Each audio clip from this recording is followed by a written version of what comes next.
Welcome dear students. Narrations का एक important chapter, उसका लेसन 2 आज हम ले रहे हैं। स्पेशली इसमें इंटेरोगेटिव सेंटेंसेस को हम सीखेंगे कैसे डायरेक्ट को इनडायरेक्ट में चेंज किया जाता है। 5 प्रकार के सेंटेंसेस होते हैं: असर्टिव, इंटेरोगेटिव, इंपेरेटिव, एक्सक्लेमेटरी और ऑप्टेटिव। बोर्ड क्लासेज में 3 प्रकार के सेंटेंस हैं, इन पर क्वेश्चंस पूछे जाते हैं। असर्टिव, जो पिछले लेसन में हमने सीखी, इंटेरोगेटिव और इंपेरेटिव। इंपेरेटिव वो होते हैं जो रिक्वेस्ट और ऑर्डर्स में होते हैं, जो वर्ब से शुरू होते हैं। आज हम इंटेरोगेटिव को ले रहे हैं। तो जब हमने डायरेक्ट को इनडायरेक्ट में चेंज करने का पहला लेसन पढ़ाया था, तो उसमें आपको 3 परिवर्तन की बात बताई थी: change of persons, change of tense और चेंज ऑफ एडवर्बियम्स। पर्सन्स को कैसे चेंज करते हैं, टेंस को कैसे चेंज करते हैं और एडवर्बियम्स समय और स्थान को बतलाने वाले शब्द हैं। नाउ देन यदि, ये टाइम एडवर्बियम्स है। तो देखो, पर्सन्स को बदलने का एक सूत्र भी प्रयोग आपको बताया करते हैं, SON अपॉन 1 2 3। ये 1 2 3 नहीं है, ये फर्स्ट पर्सन, सेकंड पर्सन और थर्ड पर्सन है। 3 पर्सन्स होते हैं। I, we ये फर्स्ट पर्सन है, you सेकंड है और बाकी सब थर्ड है। तो फर्स्ट पर्सन को सब्जेक्ट के अनुसार, सेकंड पर्सन को ऑब्जेक्ट के अनुसार और थर्ड पर्सन क्रिया नो चेंज। यानी कि I, my, me, we, our, us को सब्जेक्ट के अनुसार और सेकंड पर्सन यानी you, your, you को ऑब्जेक्ट के अनुसार और थर्ड पर्सन होते हैं he, she, it, they। ये चेंज नो चेंज। तो फर्स्ट पर्सन सब्जेक्ट के अनुसार, सेकंड पर्सन ऑब्जेक्ट के अनुसार और third person no change. Persons के चेंज की बात हो गई। टेंस को जब रिपोर्टिंग और पास्ट टेंस में होती है तो प्रेजेंट टेंस समान पास्ट टेंस में बदल जाता है। विल, वुड में, शैल, शुड में, या वुड में, कैन, वुड में, मे, माइट में, ये आपको बताता है। सेकंड फॉर्म में पास्ट सिंपल वो पास्ट परफेक्ट में बदल जाता है। पास्ट कंटिन्यूअस है वो पास्ट परफेक्ट कंटिन्यूअस में बदल जाता है। ये टेंसेस की आप प्रैक्टिस करेंगे, स्पष्ट हो जाएगा। आज पुनः इंटेरोगेटिव सेंटेंस को लेते हैं। इंटेरोगेटिव सेंटेंस भी 2 प्रकार के होते हैं। एक वो जो हेल्पिंग वर्ब से शुरू होते हैं, दूसरे जो WH वर्ड्स होते हैं। इसमें देखिए, हरी सेड टू मी, हरी ने मेरे से कहा। इंटेरोगेटिव है तो इसमें पूछा जाता है। आस्क माने पूछा। हरी ने मेरे से पूछा, are you reading a story book? क्या आप स्टोरी बुक पढ़ रहे हैं? तो किसने किससे पूछा? हरी ने मेरे से पूछा। ये यू शब्द किसके लिए आता है? अभी आपको बताया था, यू, योर, यू, ये ऑब्जेक्ट के अनुसार है। क्यों? उसी के लिए आया है। हरी ने मेरे से पूछा, are you reading a story book? क्या आप स्टोरी बुक पढ़ रहे हैं? तो यू शब्द आइए मेरे लिए आया है। मी फर्स्ट पर्सन है तो फर्स्ट पर्सन के अनुसार चेंज करेंगे। तो जब डायरेक्ट को इनडायरेक्ट में चेंज करते हैं, हेल्पिंग वर्ब वाले क्वेश्चंस होते हैं तो उनको जोड़ते हैं। सामान्य परिवर्तन बताए थे, कोमा, इन्वर्टेड कोमा हटते हैं, लास्ट में फुल स्टॉप आता है और किसी कनेक्टिव से जोड़ते हैं। साधारण वाक्य में आपको दैट बताया था। हेल्पिंग वर्ब वाले क्वेश्चंस में इफ या वेदर, कि, क्या, इनका अर्थ यही होता है। जैसे आर यू रीडिंग, क्या आप पढ़ रहे हैं? इफ का अर्थ भी हो जाएगा कि क्या आप स्टोरी बुक पढ़ रहे हैं। मीन तो यू को ऑब्जेक्ट के अनुसार आई में टेंस बदल दिया, इज एम आर को वॉज वर्ब में। प्रेजेंट कंटिन्यूअस है उसको पास्ट कंटिन्यूअस में बदल दिया, तो इफ से जोड़ दिया, if I was reading a story book, full stop आ गया, कोमा, इन्वर्टेड कोमा हट गए, प्रश्नवाचक चिन्ह भी हट गया, फुल स्टॉप। अगला देखिए, आई सेड टू अस्मी, मैंने अस्मी से कहा, डू यू नो सनी? क्या तुम सनी को जानती हो? तो ये यू कौन है? देखो, ये यू किसके लिए है? किससे पूछा है? अस्मी से पूछा है। तो यू शब्द है ये अस्मी के लिए प्रयुक्त हुआ है। तो अस्मी क्या है? थर्ड पर्सन सिंगुलर है, स्त्रीलिंग है। तो आई आस्क्ड अस्मी, तो थर्ड में बदलो इसको, थर्ड अस्मी का उत्तर सी है। तो इफ इफ से जोड़ेंगे इफ सी और डू नो है, इसके डू के साथ और डज के साथ नोट नहीं है, ये प्रेजेंट सिंपल है और प्रेजेंट सिंपल को पास्ट सिंपल में चेंज करते हैं, फर्स्ट फॉर्म को सेकंड फॉर्म में चेंज करते हैं। तो I asked Asmi if she knew Sunny, ये इसका हो जाएगा। इफ से जोड़ दिया या वेदर से जोड़ दें, यू को करेंगे, अस्मी के लिए आया है सी और डू नो, इसका मतलब प्रेजेंट सिंपल है, प्रेजेंट सिंपल को पास्ट सिंपल में if she knew Sunny, full stop आ जाएगा।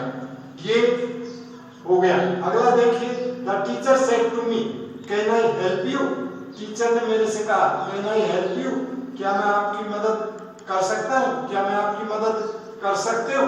टीचर है कॉमन जेंडर, ये सर भी हो सकते हैं, मैडम भी हो सकती है टीचर, इसलिए इसको ही में भी चेंज कर सकते हैं, सी में भी चेंज कर सकते हैं। तो देखिए डायरेक्ट इनडायरेक्ट में जो इन्वर्टेड कोमास है, इनको इन्वर्टेड कोमास बोलते हैं, ये इन्वर्टेड कोमास है।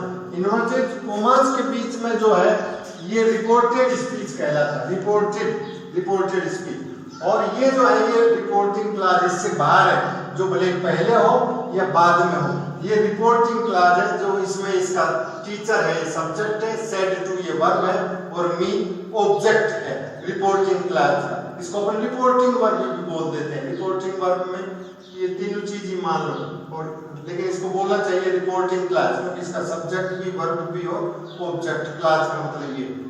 तो अब इसको बढ़ाइए, क्योंकि ये इंटरोगेटिव सेंटेंस है, तो सेड टू को आस्क्ड में हो जाता है। द टीचर सेड टू को आस्क्ड में, क्यों? क्योंकि इंटरोगेटिव है, पूछा जाता है question. Teacher asked me, teacher ने मेरे से पूछा क्या। अब किससे जोड़ रहे हैं? हेल्पिंग वर्ब से शुरू हो रहा है, इफ या वेदर से। इफ आई सब किसके लिए है बताया था, आई को सब्जेक्ट के अनुसार, क्योंकि उसके लिए प्रयुक्त था। कैन आई हेल्प यू, क्या मैं आपकी मदद कर सकता हूँ, क्या मैं आपकी मदद कर सकती हूँ। आई कौन है? ये टीचर है, तो टीचर को अगर सर है तो ही में, और मैडम है तो सी में। इफ सी कैन को कुड में, हेल्पिंग वर्ब को आगे ले दी, if she could help, modals change होंगी, हेल्पिंग वर्ब चेंज होगी, मेन वर्ब वही रहेगी। इफ सी कुड हेल्प, ये यू सब किसके लिए है? यू अभी बताया था आपको, यू और यू ऑब्जेक्ट के लिए होते हैं, मी मेरे लिए, तो मी फर्स्ट पर्सन है, इसको फर्स्ट में चेंज करेंगे। लेकिन ये यू भी कौन सा है? एक तो शुरू में यू होता है, वो सब्जेक्ट होता है, और ये वर्ब के बाद यू है, तो ये ऑब्जेक्ट है। तो ऑब्जेक्ट को ऑब्जेक्ट में बदलिए, सब्जेक्ट को सब्जेक्ट में। If she could help me, यहाँ इसको आई में नहीं बदलेंगे, क्योंकि यहाँ नहीं, शुरू में यू होता, सब्जेक्ट को सब्जेक्ट में, ऑब्जेक्ट को ऑब्जेक्ट में। If she could help me, कि क्या वो मेरी मदद कर सकती है। Teacher said to Naman, teacher ने नमन से पूछा वेयर इज योर ग्रैंडफादर, हमारे ग्रैंडफादर कहाँ है। तो ये दूसरे टाइप का क्वेश्चन होगा, इन ये WH क्वेश्चन है, व्हाट, व्हाई, व्हेन, वेयर वाले क्वेश्चन है। तो इनको जोड़ने के लिए, जैसे साधारण वाक्यों में असर्टिव में दैट से जोड़ा था, हेल्पिंग वर्ब वालों में इफ या वेदर से जोड़ रहे हैं, तो WH में WH वर्ड है वही कनेक्टिव का काम करेगा, वही जोड़ने का काम करेगा। तो टीचर आस्क्ड नमन वेयर से जोड़ेंगे, वेयर, फिर अब चूंकि इसको फुल स्टॉप आता है तो पहले सब्जेक्ट आएगा, फिर वर्ब आएगा, और अंत में अन्य कुछ है ऑब्जेक्ट या एडवर्बियल है तो वो आएंगे। तो वेयर से जोड़ दिया। अब सब्जेक्ट क्या है? योर ग्रैंडफादर, ये आएगा वेयर। अब योर किसके लिए? तुम्हारा किसका? नमन के लिए शब्द आया, तो नमन थर्ड पर्सन है, पॉजेसिव है, यू, योर, यू। ही के बोलिए ही, हिज, हिम, पॉजेसिव को पॉजेसिव। तो where his grandfather was, is am are को वाज वर्ब, बी की फॉर्म में लिंकिंग वर्ब है, तो पास्ट में वेयर हिज ग्रैंडफादर वाज, और ये फुल स्टॉप आएगा।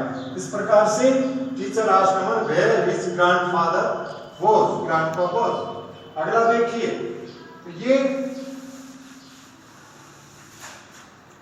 The old man said to the child, वृद्ध आदमी ने, ओल्ड मैन ने बच्चे से पूछा, why are you sitting alone here, आप यहाँ अकेले क्यों बैठे हो? कोई टावर को देख करके प्राय पूछ लेते, बेटा अकेला कैसे बैठा, अकेला क्यों बैठा है?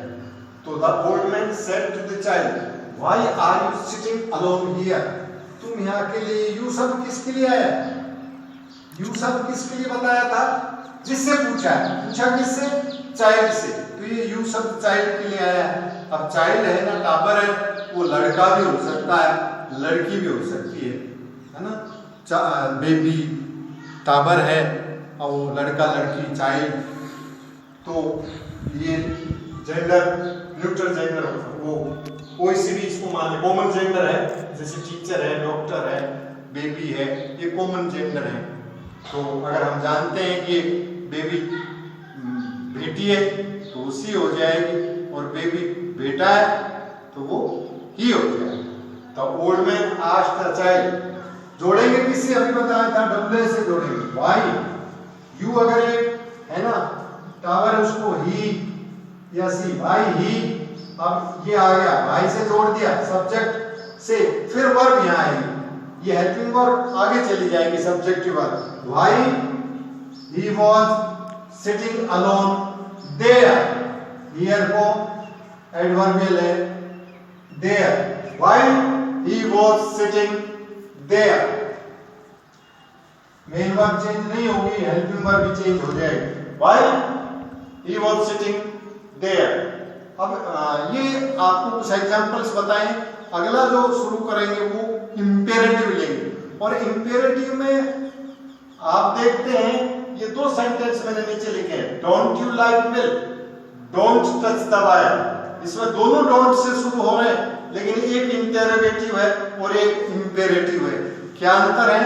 आप ठीक इसको देखेंगे तो समझ जाएंगे कि डोंट के बाद अगर सब्जेक्ट दिया हुआ है, I, we, you, he, she, it, they, किसी का नाम, डोंट के बाद अगर ये सब्जेक्ट दिया हुआ है तो ये इंटेरोगेटिव है, प्रश्नवाचक चिन्ह भी मिलेगा, दो बात होगी इंटेरोगेटिव, डोंट के बाद यहाँ सब्जेक्ट है, लास्ट में प्रश्नवाचक चिन्ह है, और दूसरा डोंट के बाद सब्जेक्ट नहीं है, सीधी वर्ब ही है, फर्स्ट फॉर्म ही है, डोंट टच, मत टच करो, डोंट टच द वायर, तार को टच मत करो, तो इसका मतलब यहाँ कोई सब्जेक्ट नहीं और फुल स्टॉप है, तो ये इंपेरेटिव है। तो दोनों के अंतर को समझना पड़ेगा, ये इंटेरोगेटिव है, ये हेल्पिंग वर्ब वाला है, इफ वाला वही है, और ये अलग तरीके से होगा। इंपेरेटिव को जब लेंगे कि कैसे इंपेरेटिव सेंटेंस रिक्वेस्ट और ऑर्डर्स को कैसे डायरेक्ट से इनडायरेक्ट में चेंज करते हैं, तब ये आपको समझाया जाएगा।